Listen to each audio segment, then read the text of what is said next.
Bismillahirrahmanirrahim. Assalamualaikum warahmatullahi wabarakatuh. Alhamdulillah wassalatu wassalamu ala Rasulillah. Asyhadu an la ilaha illallah wa asyhadu anna Muhammadan abduhu wa rasuluh, amma ba'd. Di pertemuan sebelumnya kita sudah membahas bahwasanya Rasulullah SAW pernah diboikot oleh orang-orang kafir Quraisy.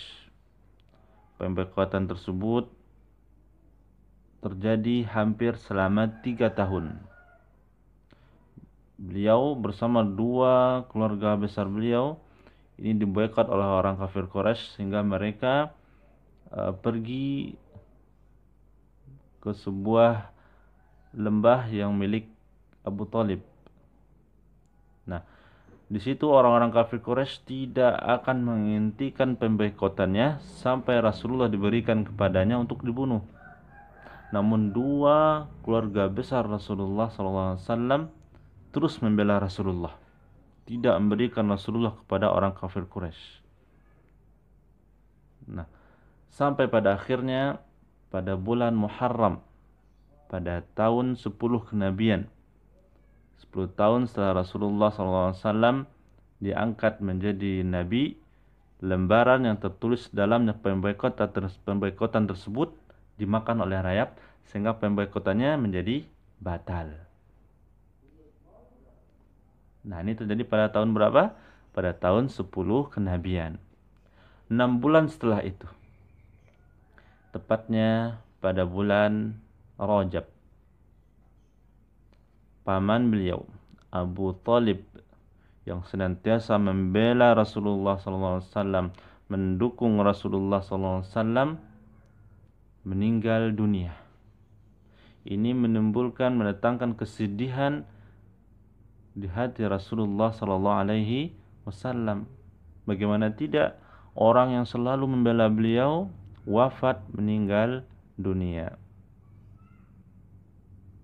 Rasulullah SAW sedih akan hal ini. Makanya pada tahun ini tercatat dalam sejarah Islam disebut dengan tahun kesedihan, karena banyaknya kesedihan, kejadian yang menjadikan Rasulullah SAW sedih pada tahun itu. Kesedihan pertama itu meninggalnya, wafatnya paman beliau yaitunya Abu Thalib.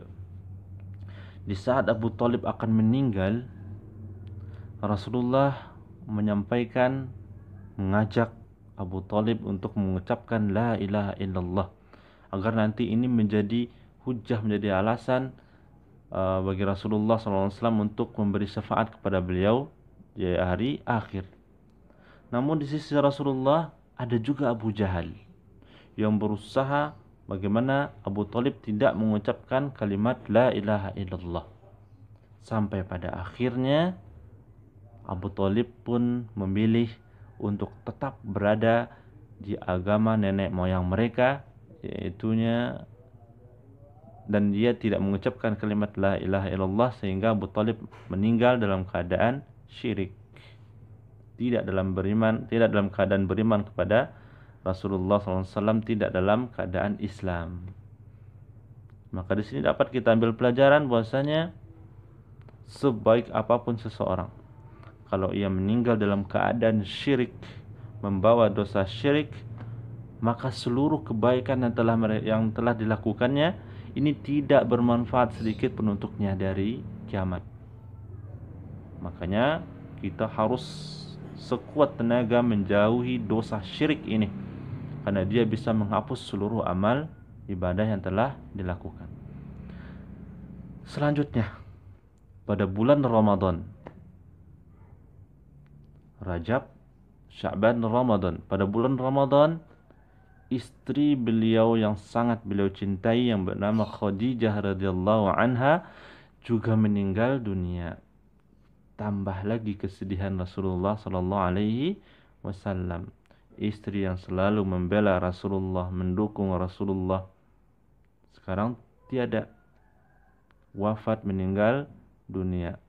Dan tatkala itu Rasulullah SAW sudah berumur 50 tahun. Sedangkan Khadijah pada saat dia meninggal, Khadijah berumur 65 tahun. Nah, ini kesedihan yang bertubi-tubi yang diterima oleh Rasulullah SAW. Nah, Setelah Abu Thalib wafat, meninggal dunia, orang-orang kafir Quraisy ini lebih meningkatkan penyiksaannya kepada Rasulullah. Mereka sekarang malah lebih berani untuk menyiksa Rasulullah secara terang-terangan. Yang sebelumnya tidak bisa ya mereka lakukan karena adanya Abu Thalib yang mendukung Rasulullah. Sekarang setelah Abu Thalib meninggal, mereka dengan leluasa menyakiti Rasulullah SAW. Meninggallah pamannya, meninggallah istrinya. Setelah itu Rasulullah mencoba berdakwah keluar kota Mekah, tepatnya ke negeri Taif. Di sana beliau SAW tinggal selama 10 hari dan beliau SAW pergi bersama seorang sahabat yang bernama Zaid bin Harithah. Zaid bin Harithah ini sebelumnya dia adalah seorang budak, kemudian dimerdekakan oleh Rasulullah SAW. Di Taif Rasulullah berdakwah mengajak orang-orang sana untuk masuk Islam. Namun apa yang terjadi? Mereka menolak mentah-mentah.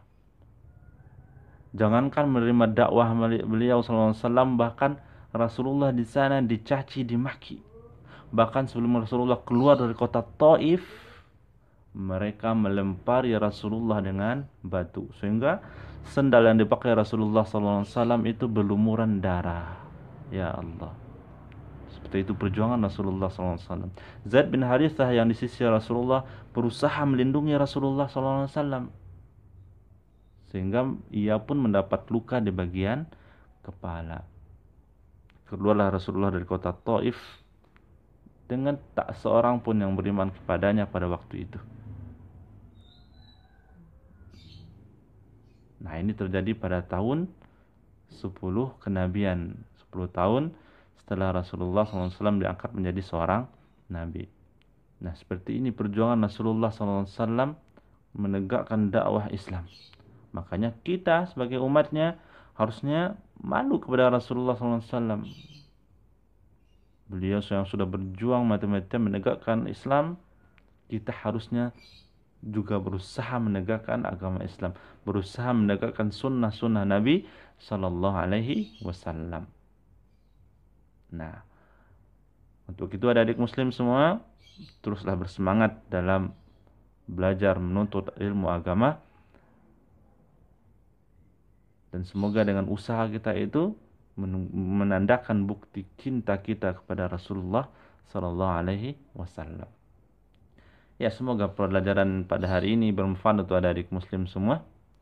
Kita tutup. Subhanakallahumma bihamdika asyhadu an la ilaha illa anta astaghfiruka wa atubu ilaik. Assalamualaikum warahmatullahi wabarakatuh.